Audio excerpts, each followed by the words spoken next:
It's 2 o'clock in the morning. You are entirely alone in your house, fast asleep. Outside, the bushes rustle.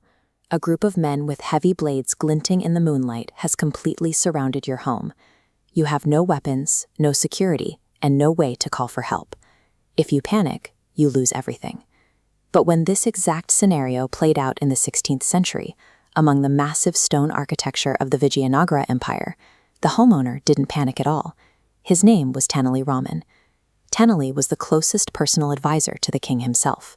For the criminal underworld, his home was the ultimate target, a vault of royal gold, diamonds, and artifacts, sitting entirely unguarded on the edge of the city. He didn't reach for a sword. He didn't shout for royal guards. He relied on a psychological maneuver designed to transform his attackers into assets. To understand his strategy, we have to look at the other major problem Tenali was dealing with that night. A brutal summer drought was slowly killing his massive, highly prized garden. This cross-section of Tenali's deep stone well shows why he couldn't save it. The water level was critically low. Hoisting enough water up that massive vertical drop to hydrate an entire estate required 4 or 5 incredibly strong men working from dusk until dawn.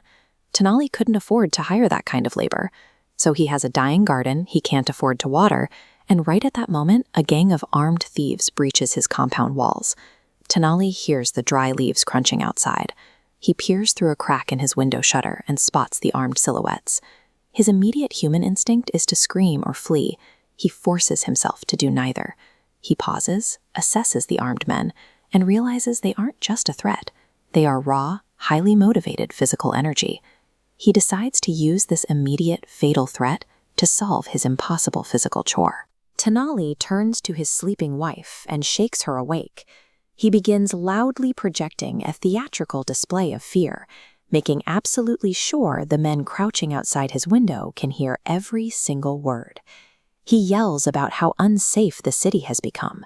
He tells her they must immediately gather every piece of gold, silver, and jewelry they own, lock it inside their heaviest iron trunk, and drop it straight to the bottom of the barthing well to hide it from the thieves. Outside, the thieves' psychology instantly flips. They aren't going to have to break down doors, fight for their lives, or hunt for hidden floorboards. All they have to do is wait until that heavy trunk hits the bottom of the well. Violent invaders suddenly become patient opportunists. Inside the house, the lights blow out. The property falls dead silent. The thieves emerge from the bushes and confidently approach the stone well to claim their easy prize. Tenali bypassed traditional defense completely. He weaponized the thieves' own greed, actively guiding them exactly where he needed them to be. The thieves look down into the pitch-black shaft. The trunk is heavy, and it's submerged under thousands of gallons of water. The only physical way to retrieve the gold is to manually drain the well. So they grab buckets, they drop the ropes, haul up the heavy water, and dump it hastily onto the ground next to the well. Then they do it again, and again, and again. This schematic reveals Tenali's hidden mechanism, a precise trench network originating where the thieves dump buckets. Discarded water flows flawlessly to his dying plants.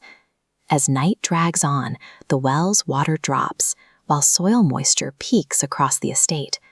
Every drop is utilized. Hour after hour, the physical toll escalates. Blisters burst on the thieves' hands. Their backs ache and their muscles fail. They are completely exhausted, driven forward purely by the illusion of a massive golden payday waiting at the bottom. They are no longer dangerous criminals executing a heist. Tenali has secretly downgraded them into unpaid agricultural laborers working the night shift. Morning light finally breaks over the Vijayanagara Empire. The well is empty. The physically broken thieves drag the soaked, incredibly heavy trunk to the surface and smash a jagged stone down to shatter the rusted lock. They throw open the lid. There is no gold. There are no royal diamonds. The trunk is packed to the brim with heavy courtyard rocks and useless broken clay pots. Before they can even process the betrayal, the front door of the house opens. Tenali Raman steps out, looking perfectly rested. He smiles, bows slightly, and politely asks the terrified men how much he owes them for irrigating his entire estate all night. The realization hits the thieves like a physical blow. Humiliated, terrified, and too exhausted to lift their blades, they drop their weapons and flee the city forever. Tenali defeated a gang of armed men without throwing a single punch. He dismantled them entirely through psychological dominance. This is the absolute definition of resourcefulness. It means finding a way to weaponize the crisis itself to serve your own goals. Tenali's strategy succeeds because he decoupled his fear from his actions. In a high-stakes environment, he suppressed the instinctive urge to flee or fight, maintaining the cognitive bandwidth required to treat his enemies like a natural resource. This is a practical application of emotional intelligence, using a pause to choose a calculated response over a survival-based reaction. When you are confronted with an overwhelming threat, the primary objective is to pause. You analyze the momentum of the incoming attack, and you calculate how that exact momentum can be redirected to your advantage. The most efficient way to resolve a crisis is to find the path where the threat's own energy performs the work required to eliminate it.